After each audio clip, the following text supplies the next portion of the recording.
Bonsoir et bienvenue à vous en direct sur Public Sénat, édition spéciale du 22h. 1h30 de direct entièrement consacrée ce soir bien sûr aux suites du premier tour de l'élection présidentielle. Pas de temps mort pour les deux finalistes, immédiatement repartis en campagne. Le match est déjà bien engagé. François Hollande et Nicolas Sarkozy s'affrontent par meeting interposé. Le ton est donné. Les 13 prochains jours seront rudes. Nous le verrons ce soir avec notre premier débat face à face, le socialiste Gérard Collomb et la ministre Roselyne Bachelot. C'est à suivre dans un instant. Et c'est donc une nouvelle campagne électorale qui a commencé depuis ce matin. Les deux candidats n'ont pas perdu de temps, je vous le disais. Avant d'y revenir en détail, voici tout d'abord les résultats définitifs de ce premier tour. D'abord, le score de François Hollande en tête avec 28,63% des voix devant Nicolas Sarkozy à 27,18%, un écart un peu inférieur à 1,5 point. Marine Le Pen a recueilli 17,90% des suffrages, Jean-Luc Mélenchon 11,11%, François Bayrou 9,13%. Tous les autres candidats sont en dessous de la barre des 3%. Et ce sont donc les premiers meetings d'entre-deux tours depuis Saint-Cyr en Indre-et-Loire. Nicolas Sarkozy a renouvelé sa promesse de changer l'Europe afin qu'elle protège davantage les États qui la composent. Le président candidat s'est adressé ce soir aux électeurs du Front National, affirmant avoir entendu le vote de la souffrance. De son côté, le candidat socialiste en meeting à Lorient s'est dit confiant dans sa victoire. Il appelle au plus large rassemblement, un appel incluant les électeurs du Front National. On écoute les deux finalistes. Le responsable de la montée de l'extrême droite, c'est celui qui a laissé le chômage atteindre 10% de la population active, qui a laissé l'industrie française dans l'état que l'on sait, 400 000 emplois industriels qui ont été perdus. C'est celui qui a laissé faire une politique européenne de libre-échange, de libre circulation. C'est celui qui n'a pas dominé la finance et qui viendrait aujourd'hui se plaindre des désordres qu'il a lui-même mis en œuvre et qui se veut candidat du peuple alors qu'il n'a protégé que les privilégiés, les puissants et les forces de l'argent. Je vois bien que du côté de la gauche, on se bouche le nez. On regarde ces Français avec commisération. On ne comprend pas ce vote, on veut le nier, on voudrait même m'interdire de parler à ces Français. Moi je dis non, il faut considérer cette expression comme un fait majeur. Si nous ne nous mettons pas d'accord sur de nouvelles règles, nous risquons de refaire le chemin tragique des années 30 parce que les peuples ne supporteront plus les souffrances que leur infligent les désordres du monde. Et il reste donc 13 jours avant le second tour de la présidentielle, 13 jours de meetings, de déplacements, de réunions pour les deux candidats, mais aussi 13 jours avec une stratégie de fin de campagne. Alors est-elle différente de celle du premier tour? Pour Nicolas Sarkozy, compte tenu du rapport de force à droite, il s'agit avant tout de s'assurer un bon report de voix du Front National. Et dès ce soir, le président candidat a égrené les thèmes chers à cet électorat. Le rassemblement du 1er mai, qu'il a appelé de ses vœux, devrait également s'inscrire dans la même ligne. Julien Cholin. Ce sera dans un lieu emblématique de la capitale. On parle du Champ de Mars ou du Trocadéro, au pied de la Tour Eiffel. Un grand rassemblement le 1er mai, jour de fête du travail, un défi lancé aux syndicats. Il y aura un très grand rassemblement le 1er mai autour du travail. Et on défendra, nous, vraiment le travail. Pas le statut, le travail. Le travail, un thème de prédilection que le candidat de la droite oppose à l'assistanat. Un appel du pied aux électeurs du Front National. Dès hier soir, les signaux se sont multipliés avec comme premier argument faire barrage à François Hollande. Il n'y a pas de doute sur le fait que celles et ceux qui ont voté pour Marine Le Pen doivent savoir que si c'était par malheur François Hollande et la gauche qui devenaient en charge des destinées de notre pays, alors c'est tout l'inverse de ce qu'ils souhaitent qu'ils verraient alors mettre en œuvre. Nous avons hier, de la part des Français, un message très clair, et je veux dire ce matin que ce message, il est reçu 5 sur 5. Le choix de Nicolas Sarkozy est clair, Il entend bien ramener sur 6 400 000 voix de Marine Le Pen, de quoi inquiéter une partie de la majorité présidentielle, soucieuse d'attirer aussi les voix du centre. Et il est clair qu'on ne gagnera pas sans l'expression humaniste qui s'est en partie exprimée avec François Bayrou, mais qui s'est aussi exprimée chez Nicolas Sarkozy avec ses amis du centre. Un grand écart très délicat que tente de réaliser le président sortant, un risque aussi, celui de relancer le vote de rejet en faveur de François Hollande. Il est aussi reparti en campagne dans le Finistère après un premier tour qui renforce sa position de favori. François Hollande se pose en rassembleur en campagne depuis plus d'1 an. Le candidat socialiste poursuit sa longue marche en appelant à un sursaut dans la République. Les détails avec Mounir Soussi. Quelle est la feuille de route, s'il vous plaît, pour le Continuer jusqu'à la victoire. Le programme est clair pour François Hollande, garder le cap et surtout ne pas changer une formule qui l'a placé en tête du premier tour. Toute notre stratégie du deuxième tour, c'est rassembler pour une présidence républicaine avec François Hollande, pour que la France retrouve confiance en elle et dans son avenir. Un rassemblement quasiment acquis à gauche après l'appel de Jean-Luc Mélenchon pour battre à tout prix Nicolas Sarkozy. Il lui faut maintenant convaincre les centristes. Près de 40% des électeurs de François Bayrou seraient prêts à voter pour le candidat socialiste au second tour. Il espère les rallier sans l'aval du président du Modem. Aucune rencontre n'est prévue entre les deux hommes. Mais il y a un autre électorat à capter, celui de Marine Le Pen. Depuis ce matin, les cadres du PS tendent ouvertement la main à ses électeurs. À cette France-là, c'est une France qui souffre, c'est une France qui se sent oubliée. Il faut dire que nous la comprenons et il faut proposer cette perspective du redressement du pays. C'est un désaveu pour la politique. Et il nous revient, dans cette nouvelle gauche que nous sommes en train de faire avec François Hollande, d'entendre la voix de ceux qui se sentent abandonnés, écrasés par le système économique et oubliés par le système politique. Après les signaux envoyés par son équipe, le candidat s'adressera dans les prochains jours directement à tous ceux qui, à travers leur vote, ont exprimé des colères.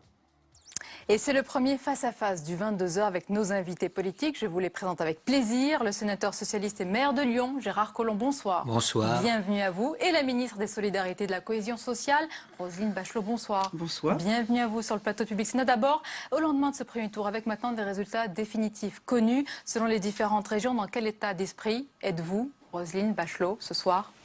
Je suis dans un état d'esprit combatif. Ce deuxième tour est extrêmement ouvert. Rien n'est joué. Ce qui va évidemment totalement différer du premier tour, c'est que le premier tour a été en quelque sorte déséquilibré. Il y avait 9 candidats sur 10 qui ont fait du combat frontal contre Nicolas Sarkozy leur seul fond de boutique électoral. Et 90% du débat a été capté à ce que j'appellerais un anti-sarkozysme primaire qui tenait donc lieu de programme. Là, nous allons être dans un combat rééquilibré, 50-50, projet contre projet. Et je crois que ça va donner beaucoup plus de sérieux et nous permettre de développer nos arguments. Je vais donner la parole à Gérard Collomb. Encore une question, vous avez connu de nombreuses campagnes, Roselyne Bachelot, notamment aux côtés de Jacques Chirac. Comment on fait malgré tout pour faire bonne figure? Comme vous le faites ce soir, c'est bien. Fait bonne figure parce que je Quand suis tout se dérobe sous ses pieds. Je suis dans le combat. D'abord, tout ne se dérobe pas sous nos pieds. C'est un commentaire que je considère comme partisan. Non, pas du tout. Je suis dans un état d'esprit combatif. Ce que je remarque qui me déconcerte peut-être un peu, mais beaucoup d'observateurs de toute tendance le remarquent, c'est une extrême violence dans le combat politique, une extrême violence verbale dans les le deux combat côtés, politique. n'est-ce pas? Non, mais c'est devenu un mode peut-être de parole. En tout cas, moi, je suis très contente d'être en discussion avec Gérard Collomb, qui est un homme que j'apprécie beaucoup. Et je sais que justement, nous allons avoir une discussion avec lui sur le fond. Nous ne nous sommes jamais jetés d'invectives et j'ai donc accepté ce débat avec beaucoup de plaisir, cher Gérard Collomb. Moi, j'ai beaucoup d'estime pour Madame Bachelot. Bon. Je regrette que tout le monde dans son camp n'ait pas été comme elle. Le dialogue aurait peut-être été plus facile. Vous voyez, la position de Nicolas Sarkozy est quand même une position délicate. Parce qu'il avait voulu qu'il soit le seul candidat qui représente son camp. Je vous rappelle quand même qu'il avait éliminé Jean-Louis Borloo. Rassemblés, certains auront dit. Rassemblés si on veut. Enfin, en tout cas, il n'y en avait plus qu'un. Et j'ai vu que, par exemple, sur le nouveau centre, on ne partait pas sans regret. Et donc, il voulait être le seul candidat. Pourquoi? Parce qu'il pensait qu'au premier tour, il allait faire la différence avec François Hollande et qu'il allait avoir 3 ou 4 points supplémentaires qui permettraient de creuser l'écart pour le second tour. Et aujourd'hui, c'est lui qui se retrouve derrière François Hollande. Évidemment, la situation est extrêmement inconfortable. Gérard Collomb, écoutez cette phrase. Nous allons gagner l'élection présidentielle. Elle n'est pas de moi, elle est de François Hollande. Est-ce que c'est déjà plié? Pas besoin de débat ce soir pour vous? Non, non, rien n'est jamais plié. Vous savez, moi j'ai fait de nombreuses campagnes électorales et je sais que tant que le dernier électeur n'a pas voté, que l'on n'a pas décompté le dernier bulletin, on n'a jamais gagné. Oui. Donc il faut aller de l'avant. Mais quand même, on est plutôt dans une bonne position parce que c'est un vote de rejet extrêmement fort pour Nicolas Sarkozy qui a été exprimé par des gens de sensibilités diverses. Et lui, il se trouve face, d'une certaine manière, à tous les autres, avec un bilan, évidemment, qui est en sa défaveur, ce qui fait que, malgré son tonus de campagne, et Nicolas Sarkozy, quelqu'un qui a du tonus, eh ben, il se trouve aujourd'hui dans une grande difficulté. Vous dites rejet, Madame Bachelot dit confiance, mais... Ce que je remarque, c'est que notre pays traverse d'abord une crise conjoncturelle extrêmement grave. Nous avons été dès une série de crises conjoncturelles extrêmement graves. Nous avons traversé la crise de 2008, de 2010, de 2011, qui a secoué toute l'Europe d'ailleurs. Ce n'est pas une crise spécifiquement française. Et au-delà de cette crise conjoncturelle, crise des institutions financières, crise aussi de la dette, des finances publiques des États, l'Europe et notre vieux monde occidental est confronté à des mutations extrêmement profondes qui inquiètent beaucoup les Français et les Européens. Non, mais il faut le redire.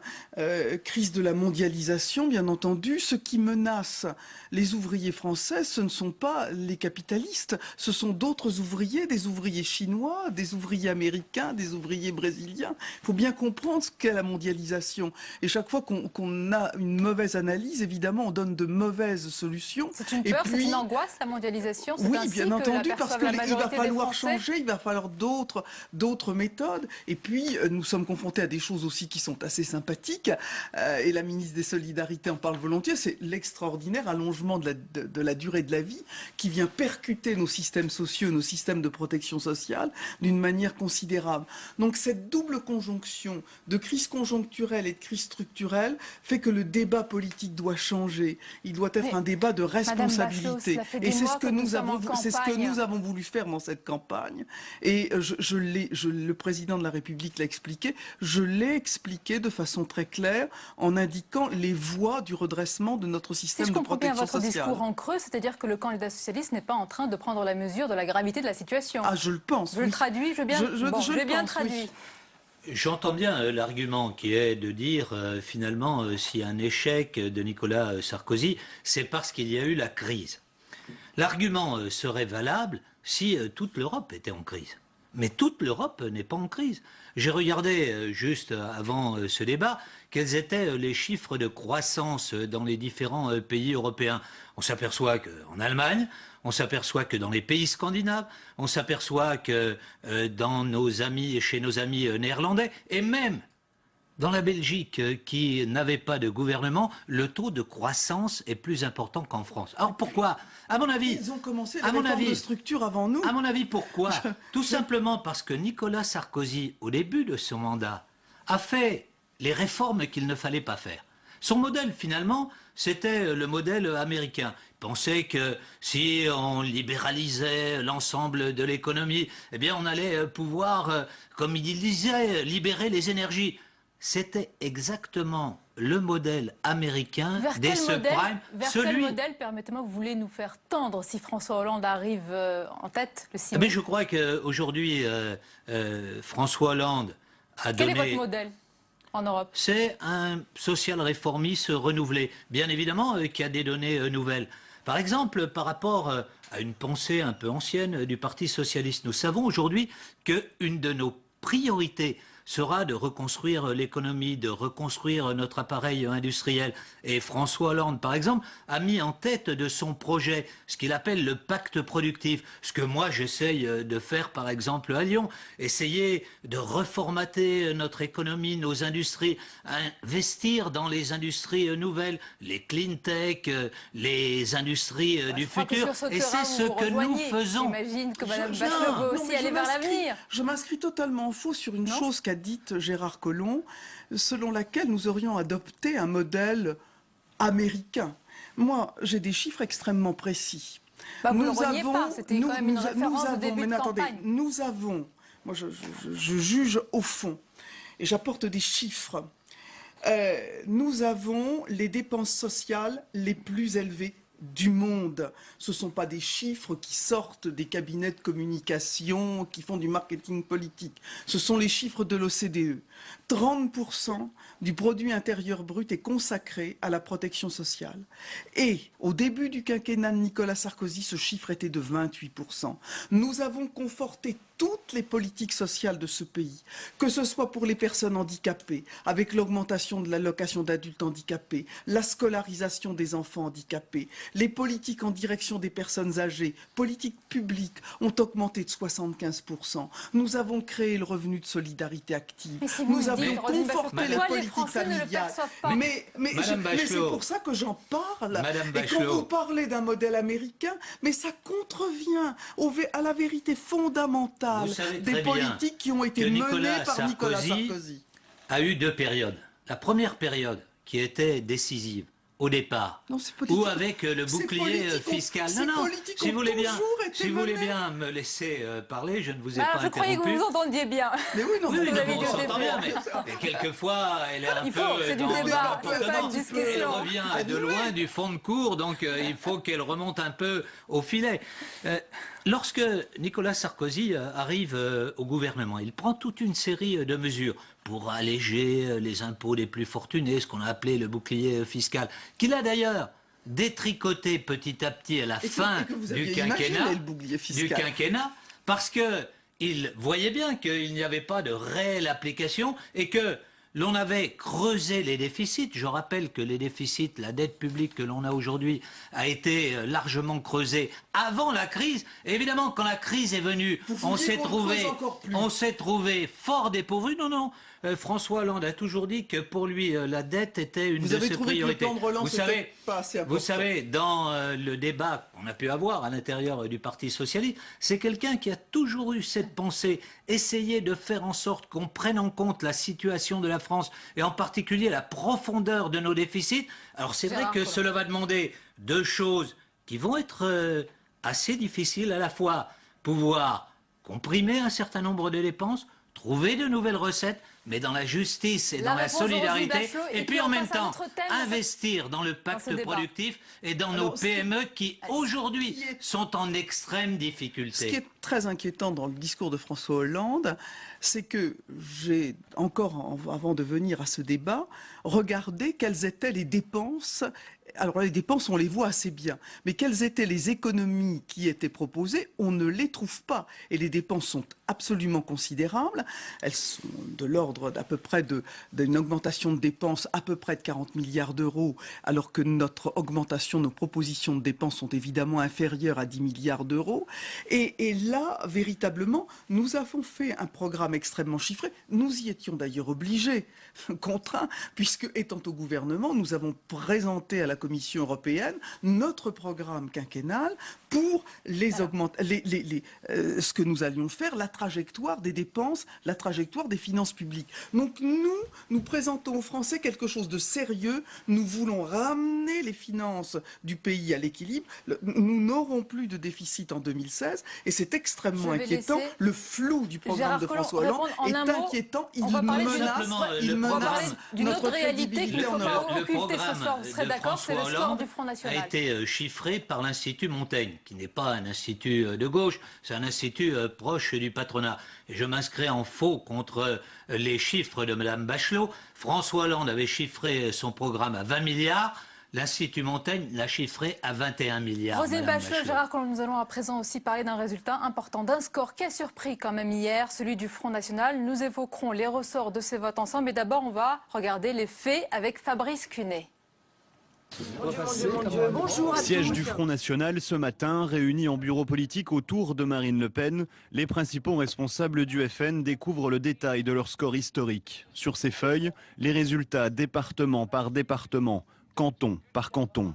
Il est vrai que si on enlève l'agglomération de parisienne, les scores sont tous au-dessus, la moyenne est au-dessus de 20. Bon, donc sont vraiment des résultats, encore une fois, spectaculaires avec des nouveautés. Donc des nouveautés dans la ruralité. Ces nouveautés, ce sont le Limousin, la Picardie ou encore la Meuse. La poussée de Marine Le Pen dans les suffrages est significative, avec le Gard ou le Vaucluse comme symbole. Une poussée particulièrement marquée à l'Est, que l'on explique au FN en agitant les vieux démons. Les pays de l'Est savent le prix des patries perdues, de l'occupation étrangère, de l'affaiblissement de la patrie. Et je crois que c'est une des raisons pour lesquelles certainement le vote Front National y est très important. Marine Le Pen a fait ses comptes et ce matin, il est déjà question des législatives de juin. Nous avons fait plus de 12,5% des inscrits dans 353 circonscriptions. Ça veut dire que si nous faisons les mêmes scores aux législatives, nous serons présents dans 353 circonscriptions au second tour. Si le chiffre avancé peut être contesté, le FN sait qu'il va peser en juin. Et au jeu des pronostics, le tour de table donnait déjà 10 députés au parti. Gérard Collomb, Roselyne Bachelot, les deux candidats, vos deux candidats affirment ce soir avoir entendu le vote des électeurs du Front National. Ils ont dit en chœur, on vous a compris. Mais qu'est-ce que vous comprenez de ce vote, Roselyne Bachelot ? Premier élément, Marine Le Pen ne fait pas les 20% annoncés par les instituts tout au début de la soirée électorale. Elle en fait 17,9%. C'est-à-dire que c'est un score élevé. C'est le score d'ailleurs qu'avait réalisé le Front National, M. Le Pen et M. Maigret en 2002. C'est donc pas un score inédit, contrairement à ce que j'ai entendu hier. C'est un score qui a déjà été réalisé par le Front. Je vous renvoie aux chiffres. Oui, ils sont imparables. Excusez-moi, mais ils sont imparables. Donc ça a déjà existé. Mais est-ce que je minimise? Vous dites c'est un score inédit, je dis ce n'est pas un score inédit. Je dis c'est une surprise. Il a déjà existé. Ce qu'on peut remarquer également, c'est que partout en Europe, il y a une poussée extraordinaire de la droite extrême et de l'extrême droite, parfois beaucoup plus importante qu'en France. C'est une caractéristique européenne. Des élections viennent de se dérouler, par exemple, aux Pays-Bas, avec des chiffres alors beaucoup plus importants faute à la crise, alors. Et beaucoup plus inquiétants. Alors, non, je ne dirais pas la faute à la crise, ou alors à la crise que traverse l'Europe, une crise d'identité européenne qui se sent menacée dans ses fondamentaux par ces mouvements de mondialisation que l'on rencontre, par les changements extraordinaires, les mutations extraordinaires qui traversent les sociétés européennes. Mais c'est bien normal, et c'est évidemment aux hommes politiques de répondre à cela, d'apporter des réponses extrêmement concrètes. Quand Nicolas Sarkozy dit « Nous voulons défendre notre modèle social, nous voulons restructurer son financement pour le préserver, nous voulons que les dépenses nouvelles soient gagées par des transformations de l'efficience, nous voulons renégocier la convention de Schengen. » Mais il l'a dit ça déjà lors de sa première campagne. Voilà, mais nous allons pouvoir le réexpliquer. Nous n'avons pas pu être audibles dans cette campagne. Juste un mot, et je donne la parole à Gérard Collomb. Il y avait un gaulliste, je vais me souvenir de son nom, il y a quelque temps, plusieurs années, je crois que c'était Michel Noir, qui avait dit « Mieux vaut perdre les élections que perdre son âme ». Est-ce que le durcissement idéologique qui est en route à droite, est-ce qu'il peut vous faire perdre votre âme ? D'abord, je réfute complètement le terme de durcissement, durcissement idéologique. Non, c'est pas une UMP travestie, drapée des couleurs du Front National ? Non, Permettez-moi de vous dire que vous avez une drôle de façon de mener le débat, madame. Vous êtes extrêmement pugnace à mon égard et très peu à l'égard de monsieur Collomb. Voilà, très bien. Pas du tout, je suis équilibrée. J'ai déjà mené d'autres où j'étais en grande difficulté. Alors, mais c'est pas le cas ce soir. Mais évidemment, la situation quand même n'est pas tout à fait la même. Si vous voulez bien. Madame Bachelot. Je vais répondre à votre question. Madame Bachelot. Je dis, il n'y a pas de durcissement, il n'y a pas de perte d'identité. Nous voulons parler à l'ensemble des Français. Ce n'est pas un gros mot que de dire que il y a des mutations profondes en Europe, que nous devons y répondre, que les gens ont peur de perdre leur identité dans un monde mondialisé et que ça, nous devons le prendre en compte. C'est très bien, c'était une question. Voilà, vous voyez, la parfait, réponse est merci. Gérard Collomb. Est-ce que vous assumez également ce qu'a dit clairement François Hollande aujourd'hui, parler aux électeurs du Front par rapport à ce que National? vient de dire Mme Bachelot en disant il n'y a pas de durcissement. Alors, Nicolas Sarkozy est particulièrement maladroit. Parce que moi, cela fait des mois que je lis dans tous les journaux que son conseiller, M. Patrick Buisson, lui dit qu'il faut aller très à droite sur les thèmes qui sont ceux du Front National, de manière à pouvoir vider son électorat et faire un excellent score au premier tour. D'une certaine manière, excusez-moi de vous dire, que c'est un peu l'arroseur arrosé. Parce que, à force d'avoir mis en avant les thèmes du Front National, évidemment, c'est le Front National qui en récolte les fruits. Et je peux vous dire que c'est terrible pour Nicolas Sarkozy. Attendez, Gérard Collomb, tout est la faute de Nicolas Sarkozy. Vous-même, est-ce que vous n'avez pas réussi à capter cet électorat? C'est un électorat aussi qui est parti, qui ne vous a pas fait confiance dans la classe politique traditionnelle que vous représentez. Bien sûr. Alors. Je vous rappelle que cela fait quand même 10 ans maintenant qu'on n'est plus au pouvoir, donc on n'a pas tout à fait tous les torts. Je peux vous dire, par contre, que dans une agglomération comme l'agglomération lyonnaise, vous voyez, à Lyon, le Front National est à moins de 9%. À Vaux-en-Velin, à Vénissieux, il est aujourd'hui à 13-14%, alors qu'il était à 25%. Pourquoi ? Parce qu'effectivement, nous avons donné, dans un certain nombre de ces cités, un espoir dans l'avenir. Et c'est cela qu'il faudrait donner. Vous voyez, Mme Bachelot, je crois que je suis à la fois, évidemment, quelqu'un d'engagé, mais en même temps, un observateur de la vie politique. Et je peux vous dire que, par exemple, dans les générations issues de l'immigration, il y a beaucoup de gens qui, au début du quinquennat de Nicolas Sarkozy, lui faisaient confiance. Et qui, aujourd'hui, après avoir vécu une stigmatisation de l'islam, en essayant de mettre le débat là où Marine Le Pen le mettait. Vous voyez, par exemple, un jour, Marine Le Pen parle de viande halal. Dès le lendemain, Nicolas Sarkozy se trouve à Rungis. C'est pas comme cela, effectivement. Je vois bien, Madame Bachelot, qu'en France, on peut montrer les Français les uns contre les autres, à la fois les fonctionnaires contre ceux qui sont dans le travail pratique, les chômeurs contre les autres, les Français d'origine immigrée contre les autres. Eh bien, évidemment, ce n'est pas comme cela que la France peut se rassembler. On peut parler des sujets qui intéressent les électeurs du Front National sans adhérer à la philosophie du Front National. C'est pour cela que nous le faisons à Lyon. Et alors, on peut tout à fait dire qu'on peut parler d'immigration, qu'on peut parler d'identité nationale, sans pour cela rallier les thèses du Front National. Et je veux vous dire que de combattre certaines contre-valeurs, c'est tout à fait utile. Et je dois dire que j'ai beaucoup regretté que le Parti socialiste ne nous suive pas, par exemple, sur l'interdiction de la burqa. Il aurait bien fait de le faire. Vraiment. On ne va pas refaire le match. Juste en un mot. C'est sur le fond qu'il faut résoudre les problèmes, pas simplement sur la forme. Quelle campagne de second tour souhaitez-vous? Si vous pouvez la résumer en un mot, c'est compliqué. Gérard Collomb? Moi, je dirais que François Hollande doit rester comme il est. On lui avait dit d'aller dans telle ou telle direction pendant toute sa campagne. Il est resté lui-même et on a vu que c'était payant et que les Français lui faisaient confiance. Le mot de la fin pour Roselyne Bachelot. Sarkozy doit effectivement aussi rester comme il est. Il veut une France forte. Il apporte les vraies solutions dans un monde extrêmement difficile pour la France. Il a fait la preuve de sa carrure d'homme d'État dans des circonstances particulièrement graves. Je lui fais totalement confiance. Merci beaucoup Gérard Collomb, Roselyne Bachelot pour ce débat que j'espère équilibré. Nous avons fait du mieux que nous avons pu. La suite du 22h, dans un instant, de nouveaux invités vont nous rejoindre pour commenter et analyser cette nouvelle phase qui s'ouvre dès aujourd'hui et bien sûr l'équation du second tour de la présidentielle. Et dans toutes les têtes, quels sont les blocs de voix à droite et à gauche? Comment ces voix vont-elles se reporter? Élément de réponse avec Flora Sauvage. Ce sera une équation difficile à résoudre. Avec 27,2% des voix au premier tour, Nicolas Sarkozy va devoir draguer les électeurs centristes et d'extrême droite pour espérer l'emporter le 6 mai.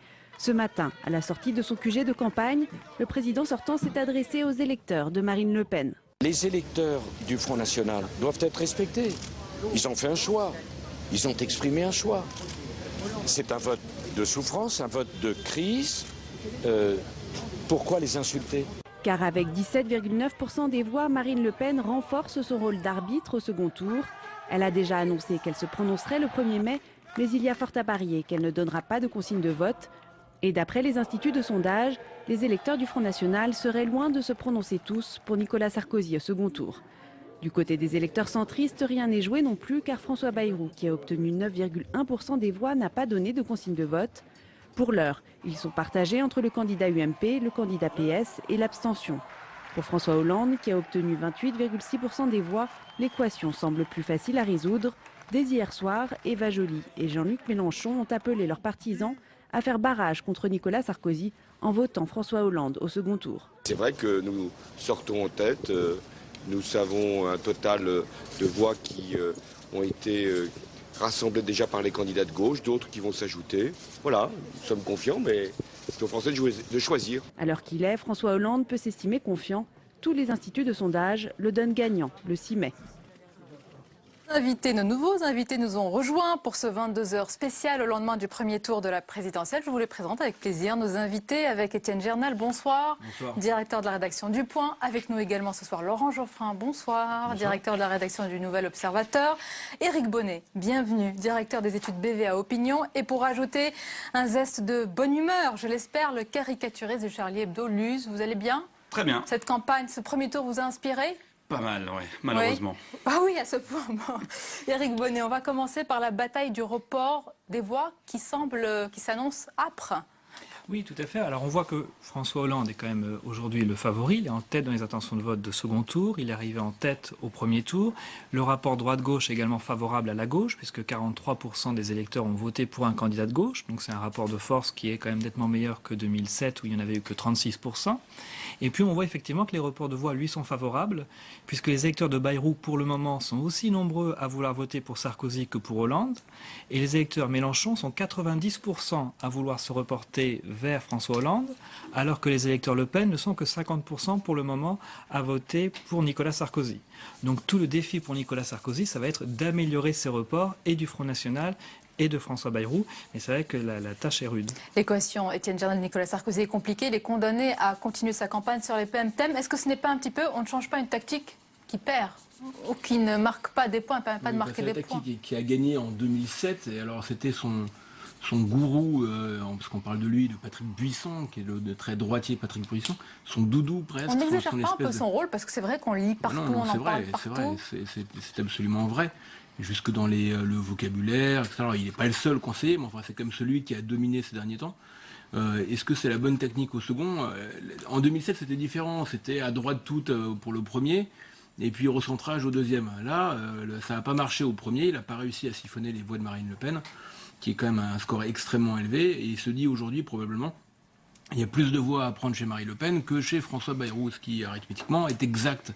Est-ce que ça va lui profiter? Je crois qu'en fait, au-delà de la question du report, la question de Nicolas Sarkozy, c'est son équation personnelle. Parce que c'est ça qui lui a nuit jusqu'à présent. C'est son faible score au premier tour. Et la différence de stature ou d'image, en tout cas, qu'il a avec François Hollande, qui lui n'a pas de bilan, évidemment, c'est pas tout à fait la même chose. Et je crois que la question pour lui, au-delà d'aller chercher des voix chez quelqu'un d'autre, c'est de savoir comment est-ce qu'il peut grappiller un peu partout en général et mobiliser son électorat. Et ça s'annonce quand même difficile. C'est un match contre lui-même, au fond.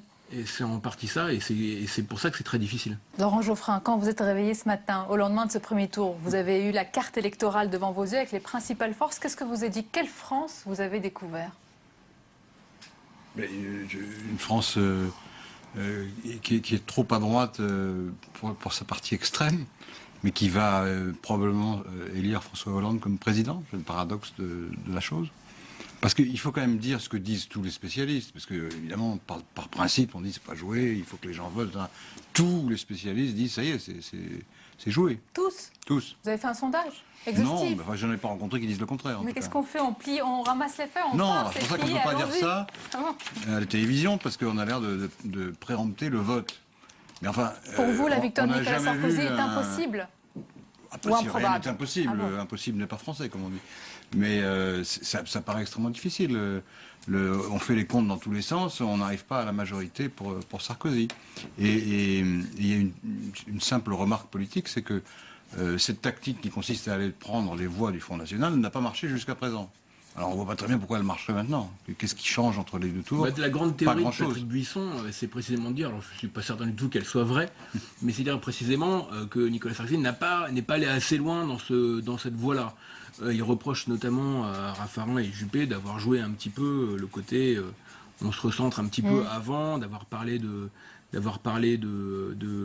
Bayrou, Premier ministre. Des appels avant. clairs. En fait, finalement, Buisson dit, sa pensée, c'est que Sarkozy n'a pas fait assez de Buisson. Alors ça se discute, je peux le trouver sûr que ce soit vrai, mais dans tous les cas, il faut qu'il choisisse, qu'il fasse un choix. Il a fait celui-là, je ne suis pas certain qu'il soit le bon, mais d'un autre côté, il est dans une situation un peu désespérée. Et il a deux manières de faire, soit essayer d'aller récupérer massivement les voix du Front National, ce qui d'ailleurs arithmétiquement ne suffit pas, et puis espérer sans doute que François Hollande commette une erreur.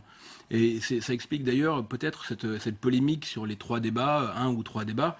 C'est évident on cherche encore le faux pas à droite, malgré, on a vu que tous les coups de boutoir... il faut essayer, maintenant qu'il est là, il ne va pas abandonner. Sarkozy a sous-estimé son adversaire. Depuis le début. Il a dit il n'est pas bon, ça commence à se voir. Il a ajouté, semble-t-il, il est nul. Mais peut-être qu'il ne l'a pas dit comme ça, mais enfin c'est ce qu'il pense. Et il pense à tort. Hollande a fait une campagne sans faute. C'est osé, Luz, ce soir, c'est osé, je note. Éric Bonnet, pour revenir au vote lepéniste, est-ce que c'est, comme on l'a entendu, le vote de la désespérance, du rejet? Oui, alors juste un petit point avant, Patrick Buisson expliquait aussi que Nicolas Sarkozy aurait peut-être également des réserves de voix parmi les abstentionnistes du premier tour, mais comme ces abstentionnistes ont été rares, même là, il n'y a pas vraiment de réserve de voix. Ensuite, pour répondre à votre question, effectivement, chez les électeurs de Marine Le Pen, il y a deux grands types d'électeurs. Vous avez d'une part les électeurs qui voulaient voter à droite, mais qui ne voulaient pas voter Nicolas Sarkozy parce qu'ils avaient été déçus par Nicolas Sarkozy. Ils ne voulaient pas voter à gauche parce qu'ils n'étaient pas de gauche. Et donc ceux-là, ils ont beaucoup hésité entre l'abstention et Marine Le Pen, et ils ont finalement voté Marine Le Pen. Et puis il y avait également d'autres électeurs qui veulent voter contre le système politique dans son ensemble et qui donc cherchent soit à s'abstenir, soit à voter pour une candidate ou un candidat hors système. Et à ce moment-là, ils ont hésité entre Marine Le Pen et Jean-Luc Mélenchon. Ils ont à un moment été tentés par Jean-Luc Mélenchon lorsque Marine Le Pen a cherché à dédiaboliser son image, à normaliser son image, ce qui l'a fait finalement rentrer dans le système. Mais en fin de campagne, Marine Le Pen a repris un discours plus rude, plus radical, plus polémique. Et à ce moment-là, ils sont revenus vers C'est-à-dire qu'elle aurait Marine Le Pen. tenu ce discours plus rude, plus radical dès le début, elle aurait été encore plus haut? Ben, enfin, on ne peut pas refaire le match, mais... En tout cas, lorsqu'elle a voulu parler économie, lorsqu'elle a voulu apparaître comme une candidate comme les autres, finalement, les Français d'extrême droite ont préféré finalement l'original à la copie, mais inverse, c'est-à-dire que tant qu'avoir un candidat de droite normal, autant voter pour un vrai candidat de droite normal. Lorsqu'elle est redevenue la candidate hors système, ils sont revenus vers elle. Étienne Jarnel, peut-être que vous pouvez nous commenter, nous analyser la caricature, le dessin de Luz. Marine Le Pen, j'attends la défaite de Nicolas Sarkozy pour racheter l'UMP à bas prix. C'est le Big Bang qu'on attend à droite? C'est évidemment ça le sujet, puisque... il peut toujours arriver un accident, mais c'est vrai qu'Hollande est archi favori. Et maintenant, sauf événement particulier, il devrait l'emporter. C'est arithmétiquement, en tout cas, c'est comme ça. Alors la question, c'est qu'est-ce qui se passe après? Il est évident que Marine Le Pen, ce dont elle rêve, et puis elle s'en cache pas, c'est de faire exploser la droite et de ramener à elle des éléments peut-être anti-européens de la droite parlementaire ou plus protectionniste ou plus conservateur, etc. Donc elle rêve sans doute de faire exploser ça. De l'autre côté, il y a François Bayrou qui, lui, se dirait bien, je récupérerais bien les éléments un peu centristes.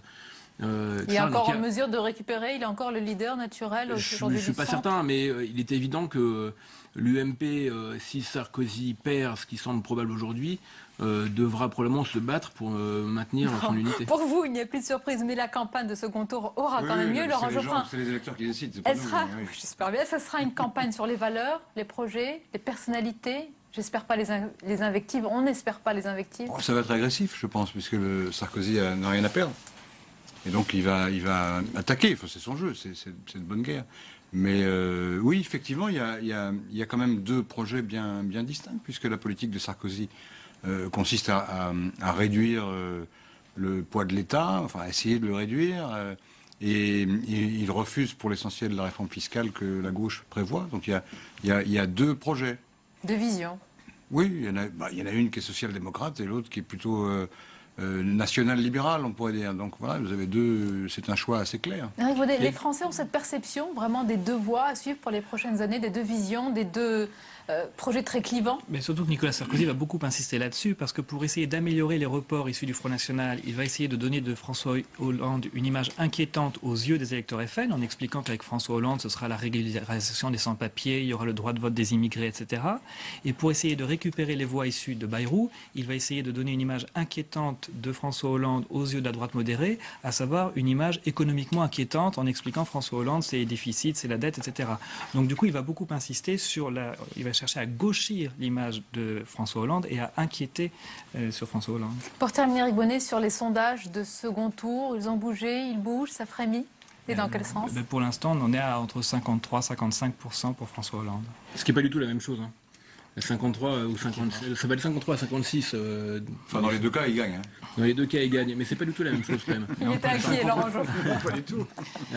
À 53, c'est pas tout à fait la même chose. Il gagne à toujours... 50,1.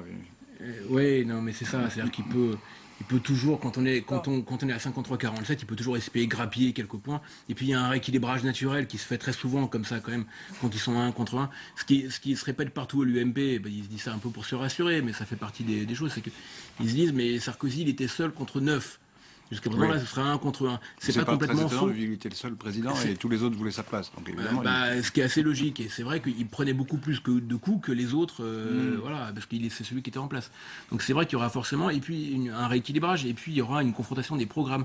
Ce qui, paradoxalement, a peu été le cas jusqu'à présent, puisque finalement, Nicolas Sarkozy était confronté à son bilan en permanence, et puis il y avait le programme de Hollande. Et on a assez peu, c'est paradoxal, parlé du programme de Sarkozy et ce qu'il voulait faire pour l'avenir. Là, il y aura vraiment un choix entre deux personnes. Voilà, alors, il y en a un qui est ultra favori, mais néanmoins, il se pourrait qu'il y ait un rééquilibrage de là à permettre une surprise. Peut-être pas, mais un rééquilibrage, en tout cas, est tout à fait possible. En même temps, on regarde le deuxième tour imaginaire de Luz, François Hollande contre Angela Merkel, un match peut-être équilibré. Dans l'actualité également, messieurs, très déséquilibré. Dans l'actualité également, messieurs, ce nouveau dévissage des places financières, la Bourse de Paris est à son plus bas niveau depuis le début de l'année. Mais ce n'est pas forcément lié à la présidentielle française, puisque ce mouvement est général en Europe. On va en parler dans un instant avec Jean-Louis Gombault qui va venir nous rejoindre. On remercie beaucoup Eric Bonnet d'être passé ce soir. Mais d'abord, justement, on revient sur les faits de ces nouvelles données économiques. On regarde cela tout de suite. Une concordance d'événements dans le calendrier qui chahute les bourses du monde entier. Mauvais indicateurs économiques publiés, incertitude sur l'élection présidentielle en France et surtout la démission du gouvernement de centre-droit aux Pays-Bas suite à un désaccord sur la réduction du déficit dans ce pays. Tous ces événements font plonger les indices boursiers. Paris cède près de 3% et atteint son plus bas niveau depuis le début de l'année. C'est tout de même moins qu'en Allemagne ou en Italie, où la bourse de Milan cède près de 4% dans la journée. Si l'arrivée en tête de François Hollande hier a pu confirmer son statut de favori, cela était déjà grandement anticipé par les marchés ces dernières semaines. Ce sont surtout des perspectives économiques ternes qui ont plombé la journée, notamment la contraction de l'activité du secteur privé en Europe au mois d'avril, qui laisse penser que la crise est loin d'être terminée.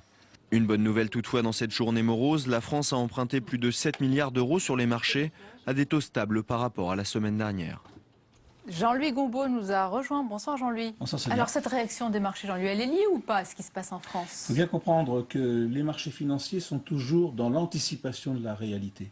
Or, cette réalité du premier tour était largement anticipée par les sondages. Ils n'ont pas plus d'informations politiques que nous-mêmes à la veille du premier tour et même depuis pratiquement une semaine, c'est-à-dire M. Hollande en tête, puis un petit peu derrière M. Sarkozy.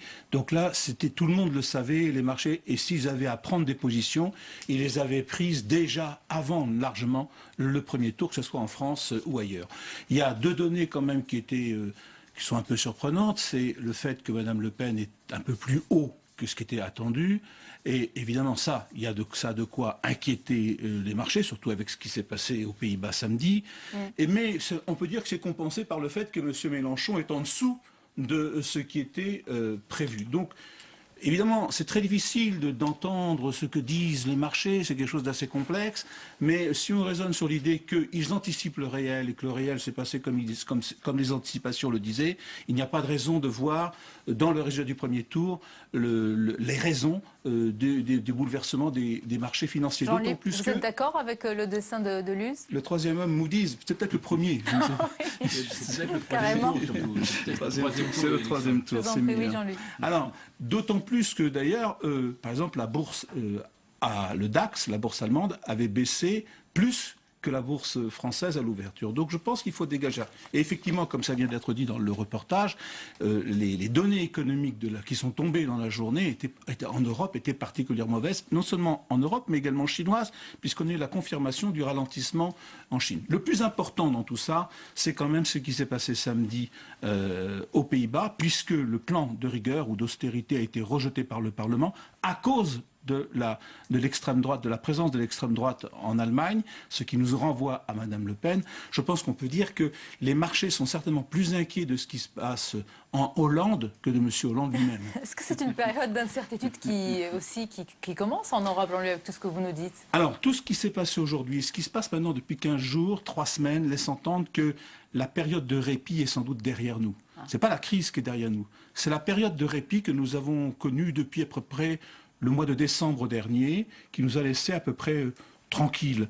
Là, on sent depuis maintenant déjà une bonne quinzaine de jours une agitation sur les marchés qui sont liées à une accumulation de mauvaises nouvelles. Il n'y a pas une bonne nouvelle depuis maintenant 3 semaines, sauf de façon un petit peu pointue, mais il n'y a pas vraiment une bonne nouvelle qui indiquerait un mouvement de reprise. Je pense par exemple aujourd'hui, on nous a annoncé que l'Espagne était entrée en récession. Et c'est la première fois depuis 2009, ce qui compromet tous les équilibres budgétaires que vous savez. Et ensuite, en 15 jours, il ne pouvait rien se passer d'important sur les questions économiques et financières. Aujourd'hui, c'est possible. Et ça peut partir de tous les sens. D'un mauvais chiffre américain, d'un mauvais chiffre chinois, d'un dérèglement au Japon, d'une dette italienne qui passe mal, d'un déséquilibre imprévu en Espagne. Et je pense que ça peut influencer le second tour. C'est-à-dire que nos deux candidats peuvent avoir à débattre le 2 mai prochain sur une actualité financière. Et là, on pourra peut-être juger de la crédibilité de l'un comme de l'autre par rapport à un événement qui se passe sous nos yeux. Oui, c'est peut-être une des dernières chances de Nicolas Sarkozy, dont on a vu qu'il était bon dans la gestion des crises en urgence, sans doute moins constant dans les réformes, mais bon dans les crises. Tout le monde l'a reconnu, d'ailleurs, droite et gauche, il y a une relative unanimité sur ce sujet-là.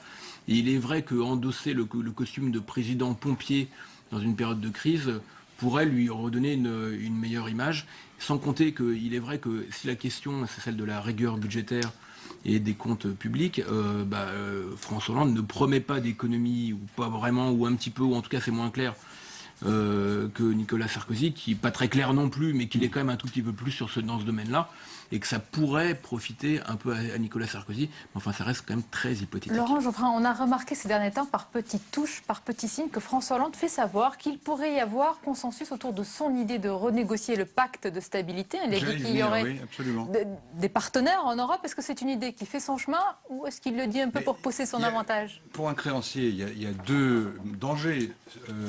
Les plans d'économie ne sont pas appliqués et les États concernés ne remboursent pas. Il y a un autre danger, c'est qu'ils appliquent tous des plans d'austérité et il y a une récession et du coup on ne rembourse pas les dettes. C'est ce qui se passe en Espagne, c'est ce qui s'est passé en Grèce. Et il y a beaucoup de gens en Europe, pas seulement des gens de gauche, qui disent c'est une folie et il faut absolument soutenir la croissance, autrement on entre dans un cercle vicieux qui nous empêchera de toute manière de faire face à nos engagements. Et donc la discussion sur le traité européen, sur le degré d'austérité qu'il faut imposer aux peuples européens qui n'en veulent pas, par ailleurs, il y a un problème politique, mais même sur le plan économique, il y a une discussion, et vous avez des gens, par exemple en Italie, qui considèrent que, et qui ne sont pas de gauche, qui considèrent qu'on va dans le mur, parce qu'on fait trop d'austérité simultanément. Et donc la proposition de Hollande qui consiste à dire, nous, Français, on va s'occuper de notre déficit budgétaire, mais vous, Européens, il faut aider et soutenir autant que possible la croissance, ou en tout cas éviter la récession. C'est une tactique économique qui a sa pertinence. Mais alors ça dépend, Laurent, si c'est une tactique économique, à la rigueur, pourquoi pas, ça se dose. Mais si c'est une manifestation supplémentaire de la lâcheté du gouvernement, et en particulier du gouvernement français depuis 37 ans, puisque ça fait 37 ans, moi j'étais pas né, nous n'avons pas eu un excédent budgétaire, dans ce cas c'est assez ennuyeux quand même, parce qu'il y a quand même une dérive. Excédent budgétaire en période de récession, oui, mais très difficile. C'est une logique qu'on utilise depuis très longtemps pour dire quand ça va mal, ah bah oui, mais il faut surtout pas faire de récession, donc on va relancer la croissance, donc on relance les déficits. C'est une logique qui se défend tout à fait intellectuellement, mais enfin qui a conduit quand même à la situation dans laquelle on est aujourd'hui. Et quand on regarde les exemples étrangers de je remise en forme, rappeler quand même que le seul moment où le déficit français a diminué, c'était sous. Mais non, mais ça c'est. J'ose pas. Mais c'est une blague, Laurent. Vous croyez quand même pas à ce genre d'argumentation. Mais non, mais c'est des chiffres. Mais non, mais c'est une par rapport au PIB. PIB. C'est pas une blague, c'est des chiffres. Il y a eu un déficit chaque année très très important, et il y avait une croissance. Il y avait une croissance mondiale, et une croissance européenne, un environnement extraordinairement favorable qui a fait une croissance. C'est une pure question de chance. Oui, ça fait partie de la vie. On a le droit d'avoir de la chance d'ailleurs. C'est pas interdit. Ah, ça fait partie du destin. La chance. C'est Nicolas Sarkozy lui-même qui est allé au lendemain de son élection prévenir la Commission européenne qu'il ne respecterait pas. Bien sûr. Les critères. Mais attends, mais je dis pas qu'il est pas responsable de ça. Imputer à Hollande le déficit n'est pas sérieux. Non, il n'impute pas à Hollande le déficit. Ou s'il l'impute, il a tort. Et la question, c'est aussi idiot que de dire que c'est tel ou tel gouvernement qui a fait le plus gros déficit. Tout ça, ça dépend quand même de. Ça dépend quand même de donner un peu plus large que ça. Et se dire telle année vous avez fait un déficit, ça dépend un peu de la croissance qu'on a, des rentrées fiscales. Ce que je voulais dire, c'est que les exemples étrangers de redressement des comptes publics très très aggravés, il y a eu le Canada, il y a eu la Suède, ils ont tous les deux fait des cures d'austérité importantes en diminuant assez très très rapidement la dépense publique. Ils en sont ressortis avec de la croissance. Donc ne croire que la croissance ne vient que de la relance interne, c'est une erreur de fond. Jean-Louis Gombault. Simplement, sur le plan politique, pour rester sur le plan politique, il y a une évolution depuis 3 semaines à mois incontestable. C'est-à-dire qu'effectivement, le fait que cette période de répit dont on parlait, que tout le monde a pu constater, c'est depuis le sommet de Cannes en réalité, cette période de répit semble s'achever, ça fait remuer les ménages en Europe. On n'est pas dans le même discours qu'il y a 3 semaines. Et même des gouvernements conservateurs, je pense au gouvernement espagnol, ne sont pas mécontents que la question de la croissance revienne sur la table. Monti ne s'est pas trop prononcé, mais Rajoy l'a carrément, il l'a dit. Donc même dans les gouvernements conservateurs. Ce qui fait que la voix de Hollande, qui effectivement apparaissait comme totalement isolée, même si les Allemands restent sur leur position pour l'instant, semble avoir un certain nombre d'échos. Alors ça peut avoir des dangers, je suis d'accord, mais la réalité, la politique, elle est celle-là. Mais Rajoy, c'est compréhensible. Ils ont déjà fait, ils ont pris des mesures extrêmement violentes et très très dures à supporter, souvent même insupportables pour les gens. Puis il faut quand même le dire. En revanche, pour la France, on part quand même de très très loin parce que nous, en matière d'économie, on n'a rien fait.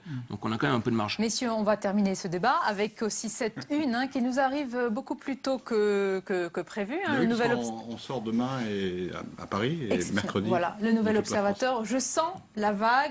Nicolas Sarkozy un petit peu submergé quand même. Et pourquoi Marine Le Pen veut le faire perdre? Un commentaire sur votre une, Laurent Geoffrin? Je la trouve drôle. Le Point sort également demain. Alors, j'ai pas encore la une, elle est encore en train d'être imprimée. Allez, dites-nous, qu'est-ce qu'on va découvrir? Après le 7 mai, les ennuis commencent. Bonjour, les ennuis. Eh ben, merci, messieurs, ça promet. La suite du 22h et comme chaque soir, notre série Route de campagne, direction la Corrèze. Et plus précisément, Saran, c'est la ville de Bernadette Chirac. Les Corréziens, vous allez le voir, se rangent massivement derrière leur président, François Hollande, qui dirige le Conseil général. On voit tout cela avec Thomas Raguet et Paul Bouffard, direction la Corrèze.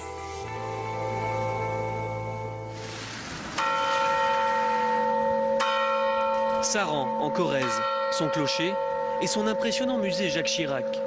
Sur ces terres, l'ancien président est dans tous les cœurs. En ces temps de campagne électorale, il y flotte même un petit parfum de nostalgie. À l'époque où il était candidat, Jacques Chirac flirtait avec les 50% au premier tour. Cette fois, c'est François Hollande qui arrive en tête avec 44% des suffrages. La Corrèze était peut-être une terre de droite à l'époque de Jacques Chirac, mais c'est-à-dire qu'il y avait beaucoup de Corréziens qui votaient l'homme. Et peut-être qu'on retrouve ces gens sur le vote de François Hollande. Un point de vue que ne partage pas le maire UMP du village. Rien n'est encore joué selon lui. M. Hollande est légèrement devant, mais si on fait le total des voix de droite, la droite est toujours en tête, donc je ne suis pas très surpris. Est-ce que l'engagement de Bernadette Chirac en faveur de Nicolas Sarkozy a pesé ici? Je ne pense pas, je pense pas. Un peu plus loin, au restaurant du musée Chirac, nous retrouvons un groupe d'agriculteurs attablés. Sur François Hollande, Chacun a son opinion. Je ne sais pas si c'est parce que lui il est bon ou c'est parce que les autres sont mauvais. Parce que, à part Sarkozy, les autres en Corrèze, ils n'ont pas d'impact. Hein. C'est manifeste. C'est ici, en juin 2011, que Jacques Chirac avait lancé son fameux « Moi, je vote Hollande ». Un trait d'humour corrézien pour certains, une consigne de vote pour d'autres. Je sais pas trop, moi j'ai pris pour de l'humour quand il disait au musée, parce qu'il était dans un contexte qui prêtait à plaisanter. Depuis, paraît-il qu'il l'a redit, alors je me pose la question si c'était vraiment de l'humour. Mais... Et vous avez suivi la consigne ? Ah, je ne le dirai pas. Personne ne dévoilera son vote, mais autour de la table, on sent bien que les avis divergent. En tant que corrézienne basique, on pourrait souhaiter Hollande. En tant que responsable des actions qui peuvent être menées, je ne suis pas sûr que ce soit ce vote-là le plus intéressant. Le 6 mai, tous iront en tout cas voter. Ils sauront alors si la Corrèze est à nouveau une terre de président.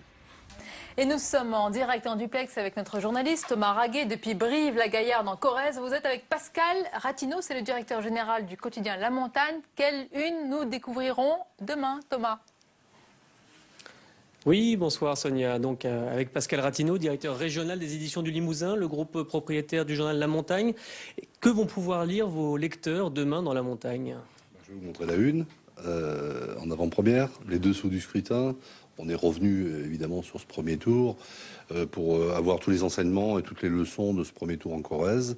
Et en l'occurrence, la poussée exceptionnelle du Front National dans ce département, qui a réussi un double chiffre, ce qui ne lui était jamais arrivé. Jean-Marie Le Pen avait flirté avec les 9% il y a quelques années, mais jamais le Front National avait dépassé les 10%. Il a fait 13,31. C'est une première. Comment vous l'expliquez? Vos journalistes sont allés sur place.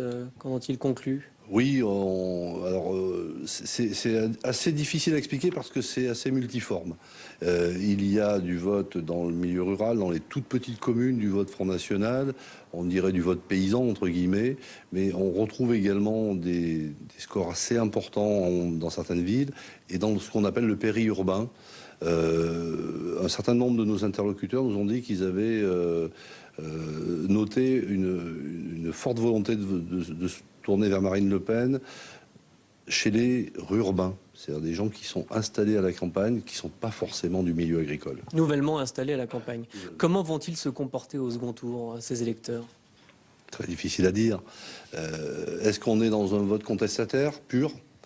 Et auquel cas, on revient au bercail, je dirais, pour le second tour. Ou est-ce que c'est une lame de fond, une tendance forte?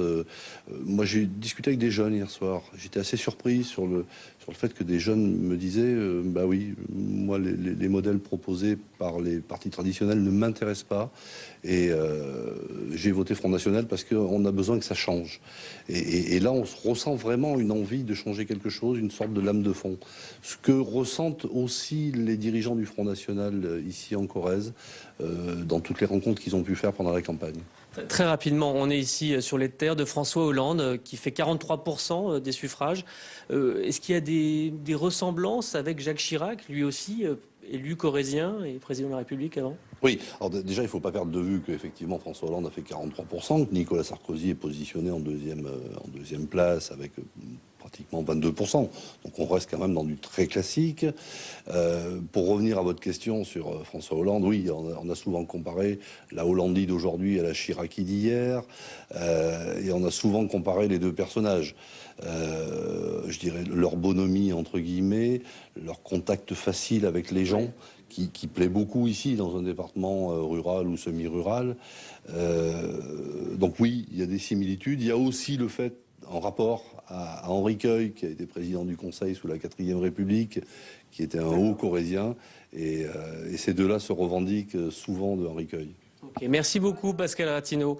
Voilà Sonia, merci. Et puis demain nous serons en Creuse sur le plateau de Mille Vaches. Bien sûr, on sera ravis de vous revoir Thomas Raguet. Merci pour toutes ces précisions. On va regarder aussi le dessin de Luce qui s'intéresse à la Corrèze. Le voici en plein écran. La suite de 22h, dans un instant on accueille de nouveaux invités politiques. On va aussi parler de l'heure du choix qui sonne pour François Bayrou. Le Béarnais a promis qu'il prendrait ses responsabilités, mais le choix est difficile, surtout après avoir sévèrement critiqué les deux finalistes. Joachim Robb. Faire bonne figure dans la tourmente et décider une stratégie pour rebondir après l'échec. L'équation n'est pas simple pour François Bayrou et ses partisans. François Bayrou l'a dit hier, hein. Il va écrire aux deux candidats qui restent en lice au deuxième tour pour remettre au cœur de la campagne, au fond, les engagements et les exigences qui étaient les nôtres. Une lettre ouverte et des questions à François Hollande et Nicolas Sarkozy. De leur réponse dépendra le soutien ou non du président du MoDem qui devrait se prononcer après le débat de l'entre-deux tours. Une lettre surtout pour continuer à peser dans la campagne, malgré l'élimination au premier tour. C'est impossible que nous acceptions un pays dans lequel l'extrême droite est à 20%, dans lequel les extrêmes ensemble font plus de 30%. Le résultat d'hier dit quelque chose d'extrêmement fort, c'est que tout est à reconstruire en France. Reconstruire le pays, reconstruire aussi une force politique dont il serait le centre. Même éliminé, François Bayrou reste courtisé. PS et UMP se disputent déjà ces 3 millions d'électeurs. Et au lendemain de résultats bons ou moins bons, et pour certains plutôt décevants de candidats, nous allons évoquer la suite pour 2012 et au-delà, avec de nouvelles forces politiques peut-être et leur éventuelle refondation, renouveau ou disparition. Avec nos invités ce soir, François Delapierre, bonsoir. Bonsoir. Bienvenue à vous, vous êtes le secrétaire général du parti de gauche. Avec nous également Jean-Luc Benamias, bonsoir. Bonsoir. Député européen, vice-président MoDem, et Nicolas B, bonsoir. On est ravis de faire votre connaissance, vous êtes l'un des porte-parole de Marine Le Pen. Messieurs, d'abord, première question, premier tour de table, votre état d'esprit ce soir, François Delapierre. Je crois qu'un bouleversement politique est en train de se préparer, puisque nous avons la possibilité dans 15 jours de congédier Nicolas Sarkozy. J'espère de la façon la plus éclatante possible. En tout cas, du point de vue du front de gauche, il ne s'agit pas simplement de virer l'actuel locataire de l'Élysée, mais de se débarrasser de l'oligarchie et d'envoyer un message dans toute l'Europe. Donc il faut que ça fasse du bruit, il faut que le résultat soit à la hauteur de ce qu'on a subi pendant 5 années. Je pense que le pays s'en portera mieux, puis quelque part se guérira de ces 5 années où les salariés s'en sont pris tellement plein la tête et pourront rêver un autre avenir que celui qu'on nous a présenté jusqu'à présent. Même question à Jean-Luc Benamias. Je note que vous avez beaucoup d'humour puisque vous souriez au dessin de Luz. Je pense que si on je le peux revoit. prendre et Je ne sais pas si M. Bayrou aura le même humour s'il le voit. Par rapport à ses vous oreilles. Vous le prenez ce soir Par rapport à ses oreilles, il a beaucoup d'humour. Oui, ça rétrécit. Et par rapport à son score, est-ce qu'il a de l'humour, François Bayrou? De l'humour, non, mais il l'a dit lui-même hier soir. C'est un score décevant. Il l'a dit lui-même dans son intervention qui était extrêmement brève. Bien sûr, quand on veut être au second tour pendant des semaines et qu'on se retrouve avec un score qui est un score plus qu'honorable, certes, mais enfin qui n'est pas le score attendu. On s'attendait à quoi juste avant, dans les jours d'avant, 11-12%. On fait 9,13. Bon, voilà. Ça ne veut pas dire qu'on n'existe pas. À 9,13, on existe sur la place politique, mais c'est pas le. Ça veut dire que vous n'existerez plus, peut-être. Pardon. Est-ce que ça veut dire que vous n'existerez plus? Non, je vous pose une vraie question. C'est amusant.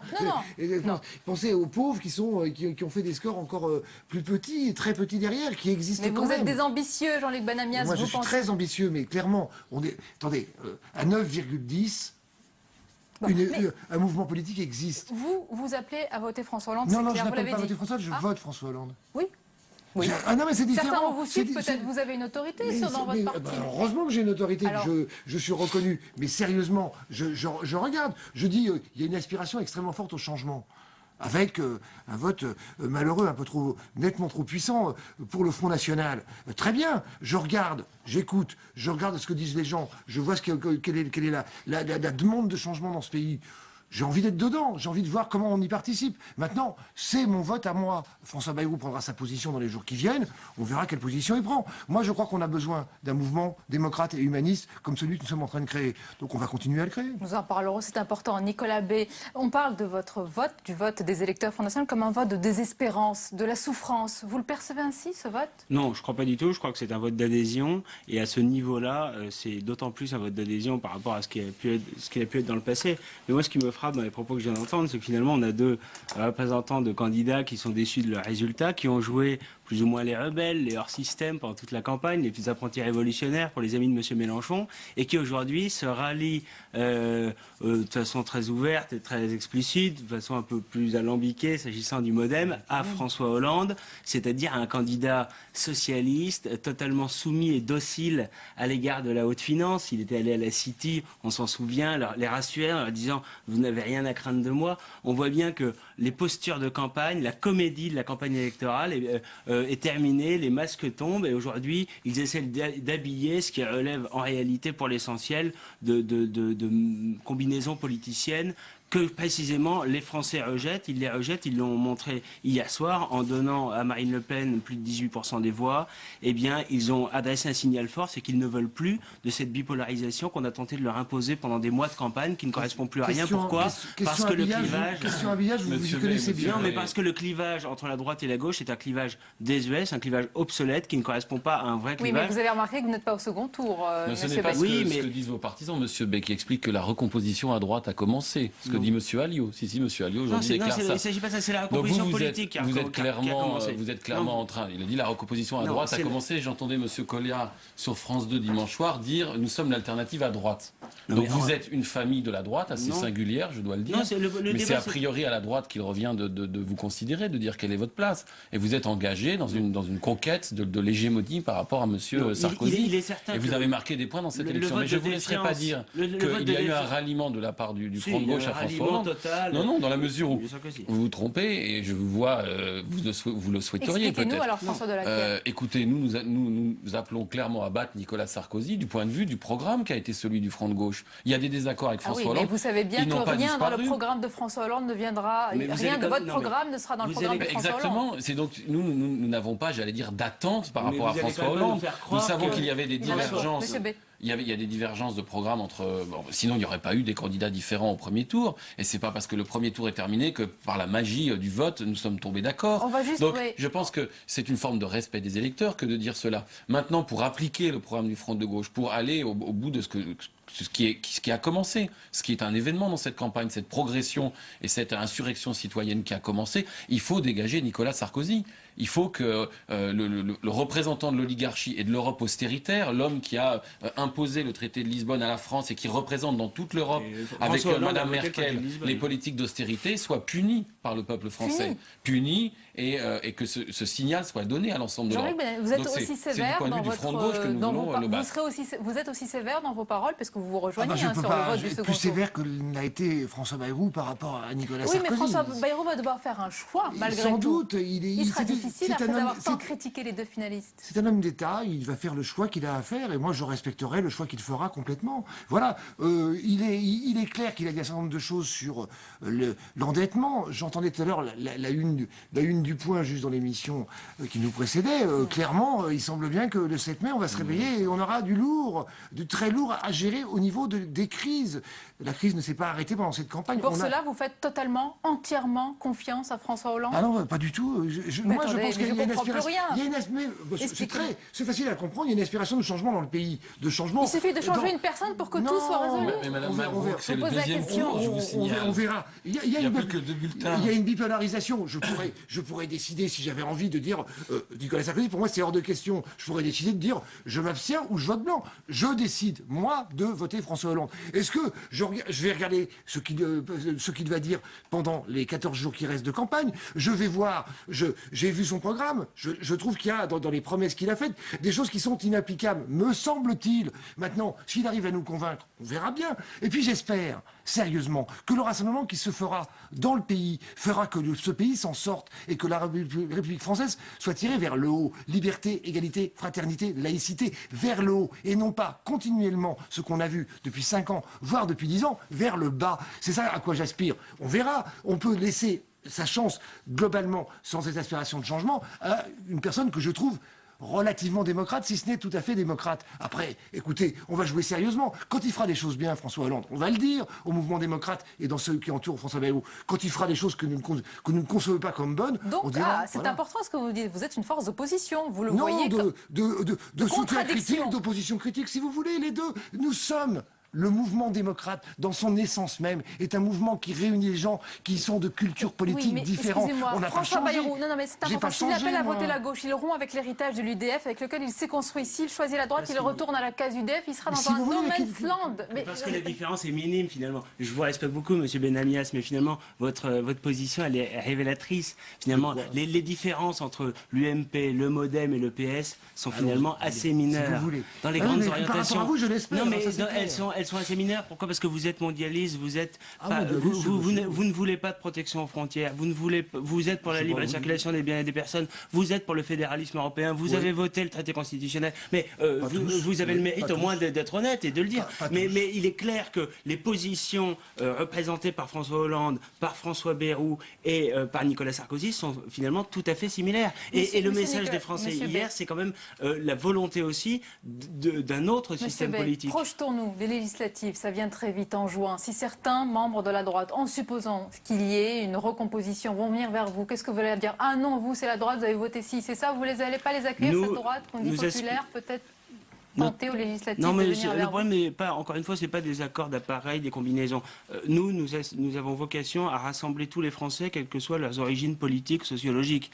Il y a dans les électeurs de Marine Le Pen des gens qui viennent de la droite, c'est vrai. Il y a aussi des gens qui viennent de la gauche.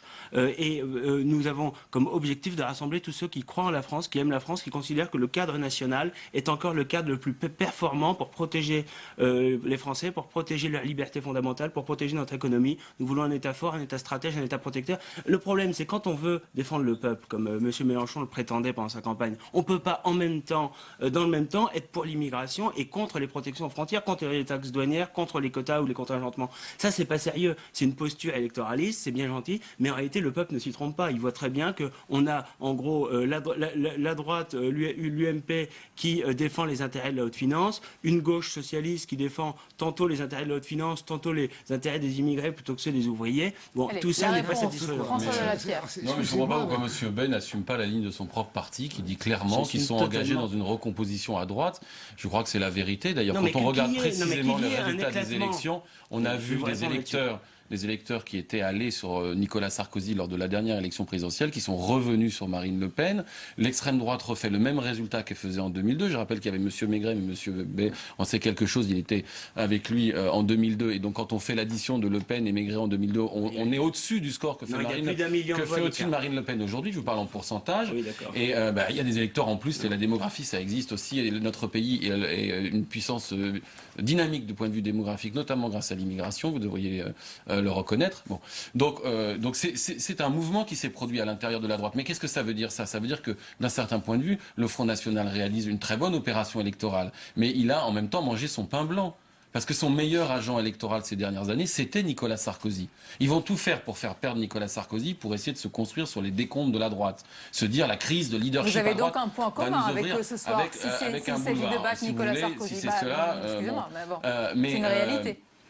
Mais en même temps, ils vont se débarrasser de celui qui a fait que pendant ces 5 dernières années, les idées du Front National ont été au centre de la vie politique, puisque tous les ans, il y avait la énième loi sur l'immigration, sur la sécurité, les débats sur la viande halal, etc., auxquels Nicolas Sarkozy a apporté sa contribution. Pour le Front de gauche, on va regarder un sujet, parce que le score d'hier est quand même une petite déconvenue. C'est loin, très loin d'être un échec, même si la déception, vous le cachez bien, est bien là. Regardez ce sujet d'Elisa Bertholomé. Il a du mal à cacher sa déception lorsqu'il découvre les résultats. Pourtant, avec 11,11% des suffrages, Jean-Luc Mélenchon réalise le meilleur score de l'extrême gauche depuis 30 ans. Il y a moins d'un mois, il n'était crédité que de 3%. Mais son combat face à Marine Le Pen est un échec. Il ne sera pas le troisième homme. On s'est fixé un objectif audacieux.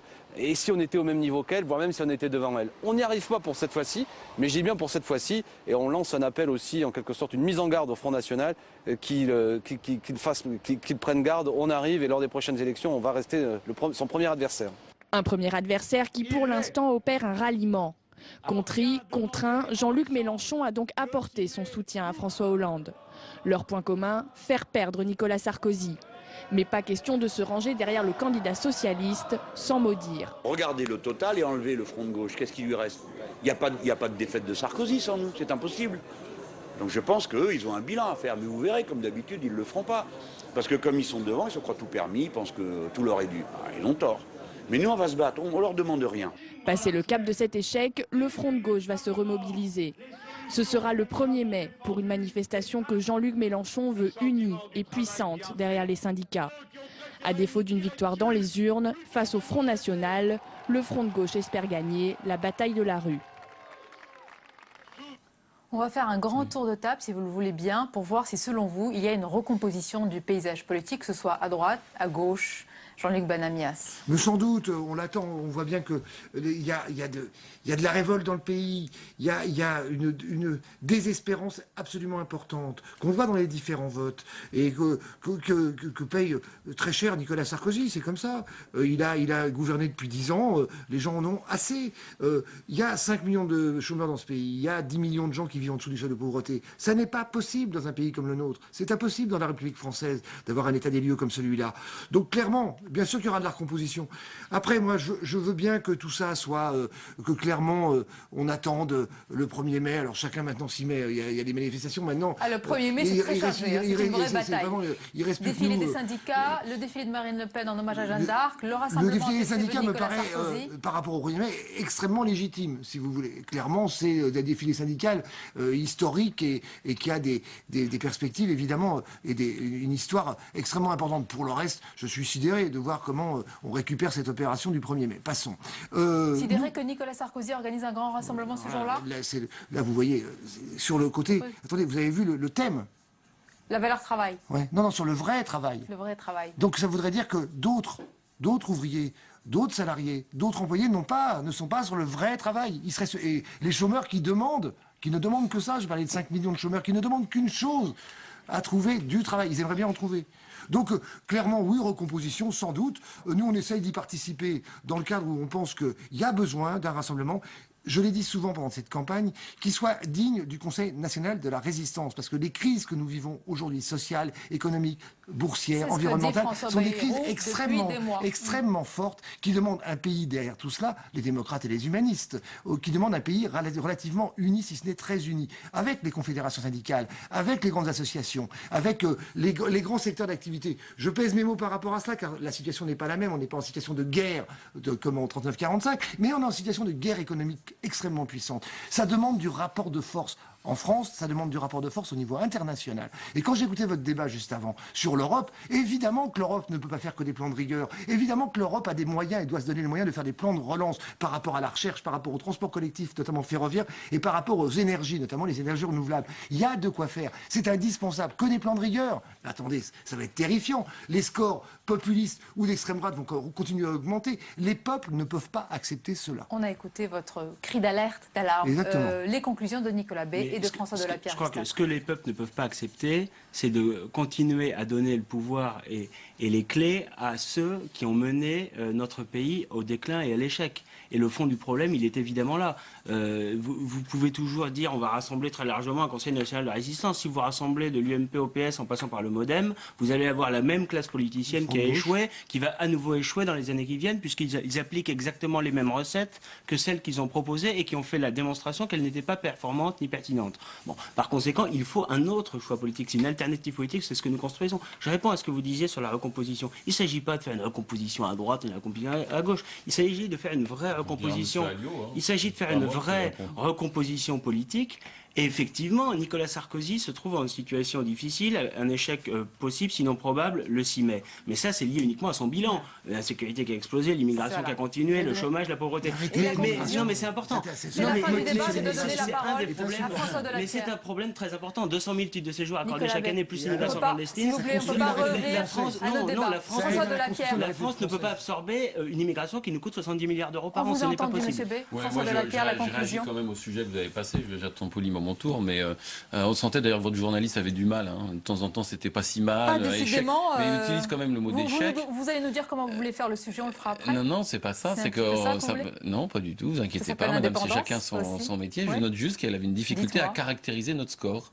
Et c'est vrai que moi je pense que ça vient d'un fait qui est l'habitude de comparer des scores avec des sondages. On m'a appris à l'école, il ne fallait pas additionner les choux et les carottes.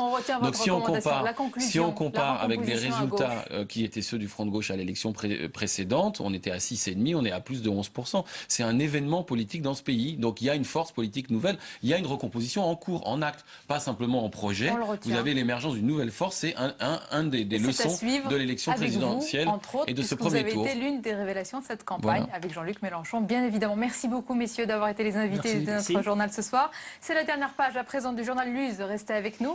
Vos dessins également. Et puis c'est l'autre polémique du jour. Ce sont les débats. Combien de débats? 1, 2 ou 3? En tous les cas, François Hollande a déjà répondu. Il n'y aura qu'un seul débat. On regarde tout cela ensemble. 3 contre 1. La bataille des débats est désormais ouverte. Dès l'annonce des résultats hier soir, Nicolas Sarkozy a invité son rival à l'affronter à 3 reprises. Tout doit être débattu, sans hypocrisie, sans esquive, sans faux fuyant. C'est pourquoi je propose que 3 débats soient organisés entre les 2 candidats. Au programme de ces face-à-face, les sujets économiques et sociaux, les problèmes de société et enfin les questions internationales. Une proposition catégoriquement rejetée par François Hollande. Comme certains mauvais élèves qui ne sont pas satisfaits de la note qui leur a été attribuée, demandent maintenant des euros de rattrapage à ceux qui ont fait mieux que lui. Il n'y aura qu'un seul débat, un grand débat, un vrai débat, un long débat. Un refus comme une preuve de lâcheté du candidat socialiste, dénonce l'UMP. Pourquoi veut-il refuser aux Français dans la présidentielle ce qu'il a pratiqué avec les socialistes à l'occasion de la primaire socialiste? Est-ce qu'il a peur de cette confrontation des projets, des idées, des personnes? Ça fait des semaines qu'il pratique l'art de l'esquive, qu'il refuse la confrontation. Aujourd'hui, dans cette entre-deux-tours, il va y être obligé. Le traditionnel débat d'entre-deux tours, le seul prévu pour l'instant, devrait avoir lieu le 2 mai prochain. La dernière page des 22 heures, c'est une campagne présidentielle s'écrit souvent comme une histoire, comme un récit à l'effet de surprise, de happening, de moments de gravité, souvent orchestrés, parfois tout à fait naturels. Alors comment les candidats, les 2 finalistes, écrivent-ils cette histoire avec les Français? On en parle avec nos invités ce soir. Régis Lefebvre, bonsoir, bienvenue à vous. Vous êtes directeur de Blue Advertainment, scénariste des Hommes de l'ombre, série à succès et communicant. On est ravis de vous accueillir ce soir. Avec nous également François Calfon, bonsoir. Bonsoir. Bienvenue à vous, secrétaire national du PS en charge des études d'opinion. Avec nous également Philippe Lenchener. Bonsoir, président de l'agence McCann. Alors messieurs, dans une campagne longue et difficile comme celle-ci, on écrit une histoire avec les Français. Selon vous, quelle histoire est en train d'écrire François Hollande? C'est tout simplement recouvrer l'histoire de la France avec son peuple. Une alternance, puisqu'on a quand même une présidence de confiscation, et puis maintenant un dialogue direct avec les Français. On a vu qu'hier s'est exprimé à la fois un espoir, mais aussi une colère et un désarroi, on l'a vu également. Et il s'agit maintenant de donner un chemin politique à cette colère et ce désarroi. Et je pense qu'on peut le faire, puisque tout le monde, les Cassandres avaient dit qu'il y aurait une participation extrêmement faible. On est plutôt sur une participation de type 2007. C'est même une meilleure participation qu'en 1995. Maintenant, ce chemin-là, il est compliqué parce qu'il y a du pessimisme pour le pays.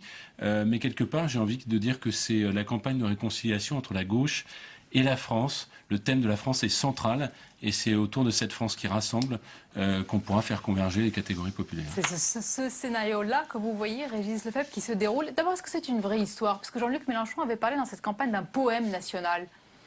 Est-ce que c'est comme un poème, une campagne? Moi, je trouve que l'histoire de François Hollande est une vraie histoire. Je veux dire, d'abord à titre personnel, parce que c'est un long chemin qu'il a fait. Et en fait, il ne devait pas être dans cette campagne. Il l'a été.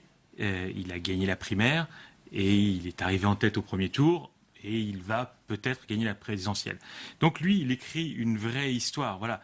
Celui qui a le plus de mal à écrire son histoire, finalement, c'est Nicolas Sarkozy, puisqu'il est le candidat sortant. Et toute la difficulté, c'est, à mon avis, l'adéquation entre son texte et l'acteur. Parce que si on regarde ce qu'est le cinéma ou la télévision, on a un texte et puis un acteur qui dit le texte. Et est-ce que l'acteur dit le bon texte? C'est ça la question. Et à mon avis, la vraie question de Nicolas Sarkozy, plus que celle de la crédibilité, c'est est-ce qu'il est celui qui porte le mieux le discours qu'il tient actuellement? Voilà. Philippe Lenchener. Votre question est parfaite parce que. J'espère que votre réponse le sera. Non, ça je sais pas. Non, mais là où votre question est parfaite, c'est qu'elle illustre la difficulté de cette campagne pour Nicolas Sarkozy. C'est que François Hollande est en train d'écrire un destin. Il est en train d'écrire un récit, il a mis ses pas très concrètement dans les pas de François Mitterrand. Donc le scénario est écrit, c'est celle en fait d'une vie qui dépasse, en fait, qui est dépassée par l'existence politique. Et donc en face de ça, il y a quelqu'un qui essayerait de faire de la politique, qui essaierait d'avoir un débat, mais il peut pas, parce qu'il y a l'écriture d'un destin d'un côté, et il y a de l'autre côté quelqu'un qui, truc après truc, essaye d'appuyer. Et donc ça ira comme ça jusqu'au bout. Ça ira comme ça jusqu'au bout. Je voulais qu'on parle et qu'on débatte d'images que vous avez sans doute vues hier. Une image, peut-être un scoop de France 2, des images furtives. On avait l'impression d'être une petite souris qui rentrait dans un huis clos avec François Hollande rédigeant son discours dans le silence. Ce ne sont pas ces images, François Calfon, dans le silence cathédral de son bureau de Tulle. Est-ce que c'est une mise en scène? Vous l'avez vu ces images, François Hollande, quelques proches autour de lui? Moi-même, j'étais dans une fonction beaucoup plus opérationnelle à collationner l'ensemble des sondages.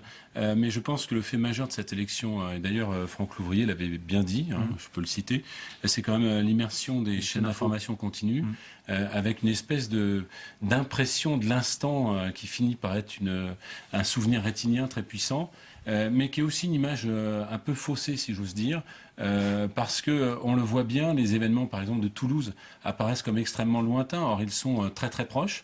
On a cru que c'était un tournant dans la campagne, ça a été un moment important, certainement. Et au fond, d'une certaine manière, cette surabondance de l'image ne remplace pas une chose, c'est une part de réalité. Donc, à la fois, bien évidemment, ces commentaires sympathiques sur François Hollande, je ne peux que les recevoir comme ils le sont, c'est-à-dire sympathiques. Et à la fois, je pense qu'il y a quand même pas simplement un destin.